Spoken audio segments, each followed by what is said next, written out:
Crypto currency, اس کا موجودہ بحران اور FAD کا کردار۔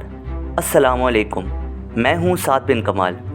ناظرین، کرپٹو کرنسی جس کا آغاز بٹ کوائن سے 2009 میں ہوا، بٹ کوائن کی تخلیق جو کہ اپنے آپ میں ایک نایاب چیز تھی، جس کا خالق ستوشی ناکاموٹو نامی شخص کو مانا جاتا ہے، لیکن اس شخص کو نہ کبھی کسی نے دیکھا اور نہ یہ یقین سے کہا جا سکتا ہے کہ وہ شخص زندہ ہے بھی یا نہیں۔ اور بٹ کوائن کے پیچھے جو ٹیکنالوجی تھی، اسے بلاک چین کہا جاتا ہے۔ فروری 2011 میں بٹ کوائن تاریخ میں پہلی بار امریکی ڈالر کی برابری پر آ پہنچا۔ اس کے کچھ ماہ بعد $10 اور دیکھتے ہی دیکھتے اس نے $30 کا ہدف عبور کر لیا، اور بٹ کوائن کی اس بڑھتی ہوئی قیمت نے مزید کرپٹو کرنسیز کے لیے راہ ہموار کی۔ 2017 میں یہ سفر اپنے عروج تک آ پہنچا، جس میں ایک اندازے کے مطابق 100 ارب سے زائد کی رقم سے کرپٹو کرنسی کی خریداری کی گئی اور اسے ڈیجیٹل گولڈ یا موجودہ دور کا سونا سمجھا جانے لگا۔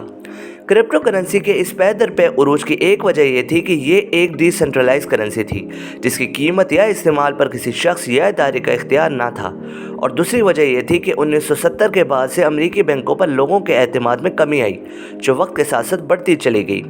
ایک سروے کے مطابق اس وقت دنیا میں تقریباً 1.7 لوگوں کا بینک اکاؤنٹ ہی نہیں، اور اس بے اعتمادی نے کرپٹو کرنسی کے لیے راہ ہموار کی۔ سوال یہاں یہ اٹھتا ہے کہ کرپٹو کرنسی میں کیوں انویسٹ کیا جائے؟ اس سوال کے جواب میں چند بنیادی چیزیں شامل ہیں، جیسے کہ اس کا مفید ڈھانچہ جس کی بنیاد مارکیٹ کے رجحان اور لوگوں کی خرید و فروخت پر منحصر ہے، اس کا تیز اور مؤثر لین دین کا نظام یا ٹرانزیکشن سسٹم اسے بینکوں سے بہتر بناتا ہے، جس میں اکثر اوقات بینکوں کو چند دن درکار ہوتے ہیں۔ اس تیز سسٹم کے ساتھ ساتھ اس پر کٹوتی قدرے کم ہے، اور کیونکہ یہ کسی بینک کے ماتحت نہیں، اس لیے کوئی بینک یا ادارہ اس کی قیمت کا تعین نہیں کر سکتا اور نہ ہی اس کی قدر میں کمی کر سکتا ہے۔ اسی وجہ سے مغربی دنیا کے باہر بہت سے ممالک نے اسے قانونی قرار دے دیا ہے، جس میں ایل سلواڈور پہلا امریکی ملک ہے۔ 2020 میں کرپٹو کرنسیز کی تعداد 2000، جبکہ اس کے ATMs کی تعداد 8000 تک جا پہنچی۔ مختلف ممالک جو اب تک قانونی یا غیر قانونی قرار دینے کا سوچ رہے تھے، انہیں بھی کرپٹو کرنسی یا ڈیجیٹل کرنسی کے طرز پر کچھ بنانے کے بارے میں سوچنے پر مجبور کیا، اور FAD نے یہ بیان دیا کہ وہ موجودہ ٹیکنالوجی کو سیکھ رہے ہیں اور اس سے متعلق پروگرامز میں بھی شامل ہیں۔ اس وقت CBDC کے نام سے ڈیجیٹل ڈالر پر کام چل رہا ہے، جس سے بینکاری کے نظام کو مزید مؤثر بنایا جائے گا۔ Very, very difficult questions to answer, but I think we are engaged in a serious program to understand both the technology and the policy issues. اگر تمام چیزیں بہتری کی طرف بڑھ رہی ہیں تو سوال یہ ہے کہ اس کی اچانک مالی کمی اور موجودہ بحران کی کیا وجہ ہے؟ ان سوالوں کے جواب کے لیے ہمیں کچھ گہرائی میں جانے کی ضرورت ہے۔ بٹ کوائن جس کی قیمت 2021 میں $60,000 کا ہدف عبور کر گئی اور کرپٹو مارکیٹ کا کل حجم $2.5 ٹریلین تک جا پہنچا، بٹ کوائن جو اس موجودہ مالیاتی نظام کے متبادل نظام کا خواب پیش کر رہا تھا، وہاں یہ دیکھا جا سکتا ہے کہ یہ خواب اس وقت حقیقت بننے کے بجائے ایک غیر مستحکم سرمایہ کاری کے اثاثے کی صورت پیش کر رہا ہے۔ The crypto valuation lost $1/3 trillion just overnight.